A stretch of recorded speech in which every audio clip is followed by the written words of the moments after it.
Si vous suivez l'actualité de Doctor Who sur les réseaux sociaux, il est impossible que vous soyez passé à côté de Time Lord Victorious, et vous faites du coup probablement partie des gens qui n'ont rien compris à ce projet. Au départ, on était plutôt paumés aussi, on vous rassure, et on a remarqué qu'il y avait énormément de fans qui ne comprenaient pas vraiment de quoi y retourner, donc on a décidé de faire cette vidéo pour vous expliquer un petit peu mieux ce projet. Tout d'abord, c'est quoi Time Lord Victorious? Eh bien, c'est un projet multiplateforme qui va s'étendre de septembre 2020 au printemps 2021, et qui englobe plein de choses, des romans, des aventures audio, des aventures live, une mini-série sur des Daleks, enfin bref, énormément de choses. Chaque histoire de Time Lord Victorious est indépendante, ce qui veut donc dire que vous pouvez soit lire juste un roman, ou alors écouter un audio, ou alors lire les comics. En fait, c'est juste qu'il y a une base commune, c'est les histoires labellisées Time Lord Victorious sont censées se passer pendant les temps sombres. Les temps sombres, qu'est-ce que c'est? Eh bien, c'est une période qui est censée se situer au début de l'univers, et au final, cette période-là, on l'a vu très peu développée au sein de la série. Cette base qui regroupe toutes les histoires Time Lord Victorious, elle a été un petit peu développée dans le Doctor Who Annual 2021, ça aide un peu mieux à comprendre vraiment de quoi il retourne. Du coup, je vais vous faire un rapide résumé du contexte dans lequel ces histoires sont censées se dérouler. Lors des temps sombres, cohabitaient différentes espèces à travers l'univers. Les éternels, les rachnos, les ozirans, les vampires ou encore les démons, des êtres pour beaucoup quasi divins et pour certains immortels. Chacun se développait dans son coin dans une relative harmonie à travers les étoiles.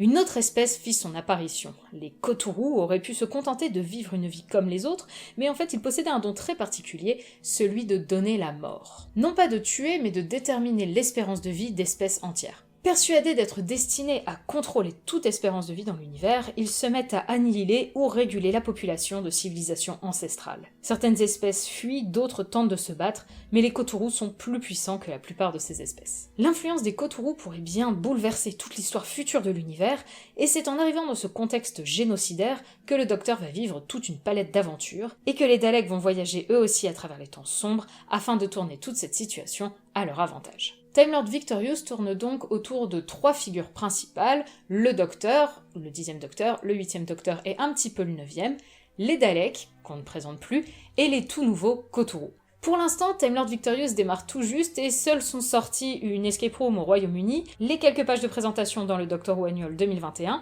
et la première partie d'un comics nommé Defender of the Daleks, dont je n'ai pas vraiment compris le lien avec l'histoire des temps sombres et des Cthulhu, puisqu'il s'agit en fait d'une aventure avec le 10e Docteur et les Daleks contre une autre nouvelle espèce surpuissante nommée les Ondes. Du coup, pour le moment, j'ai un petit peu de mal à comprendre comment les histoires Time Lord Victorious vont s'imbriquer si déjà dès la première histoire, c'est pas le contexte qu'on nous a présenté comme étant le liant de toute cette aventure. Mais bon, la deuxième partie sort en octobre, donc j'imagine qu'on aura probablement plus de réponses, plus de liens dans celui-là. On verra. Autre sortie prévue ce mois-ci, la première partie du comics Monstrous Beauty, qui sera disponible chaque mois dans le Doctor Who Magazine. Alors le Doctor Who Magazine de septembre, en fait il est déjà sorti, j'ai pas encore pu le lire, mais à l'intérieur il y a également un dossier qui présente Time Lord Victorious, et qui va probablement nous donner des informations supplémentaires. Et enfin, si vous êtes inscrit ou si vous inscrivez à la newsletter officielle de Doctor Who, à la fin du mois vous allez recevoir une nouvelle qui s'appelle The Dawn of the Cthulhu, et qui va probablement du coup expliquer l'origine de cette nouvelle espèce. On a surtout parlé des comics pour le moment, mais qu'est-ce qu'on doit attendre d'autre de Time Lord Victorious? Début octobre sort un roman qui s'appelle The Night, the Fool and the Dead, et qui pour le coup va évoquer la rencontre entre le 10e Docteur et les Cthulhu, et va également nous présenter un nouveau personnage assez intriguant qui s'appelle Lud Bryan, et je dois vous avouer que j'ai particulièrement hâte de lire ce roman. Un autre roman, All Flesh is Grass, sortira en décembre et devrait quant à lui réunir les 8e, 9e et 10e Docteurs, et comme il s'agit pour l'instant de la dernière histoire prévue pour Time Lord Victorious, on peut peut-être s'attendre à ce qu'il serve plus ou moins de conclusion au projet. On a ensuite toute une tripotée d'audio, à la fois chez BBC Audio qui proposera en décembre The Minds of Magnox, un livre audio racontant une aventure du Docteur et de Lud Bryan,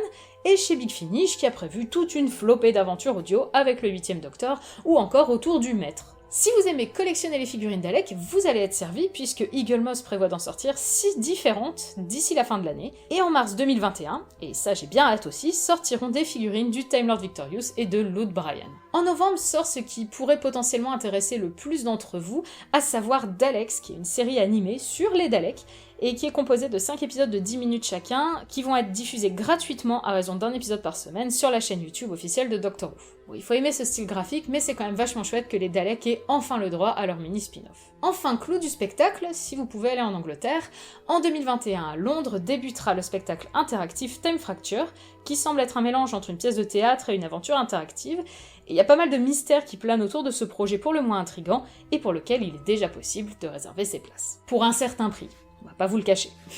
J'espère avoir un peu éclairci pour vous ce qu'est ce projet multiplateforme Time Lord Victorious. Tout cela reste, comme vous le voyez, un petit peu difficile à appréhender, on sait pas vraiment trop à quoi s'attendre, donc ça aide pas tellement le projet, ça lui tire même un petit peu une balle dans le pied. Malheureusement pour nous francophones, aucun élément de Time Lord Victorious ne devrait sortir en français. Et pour certains éléments, forcément les expériences live, mais également aussi certains objets qui ne vont être disponibles que dans certaines enseignes britanniques, ça va être assez compliqué de les avoir en étant à l'étranger.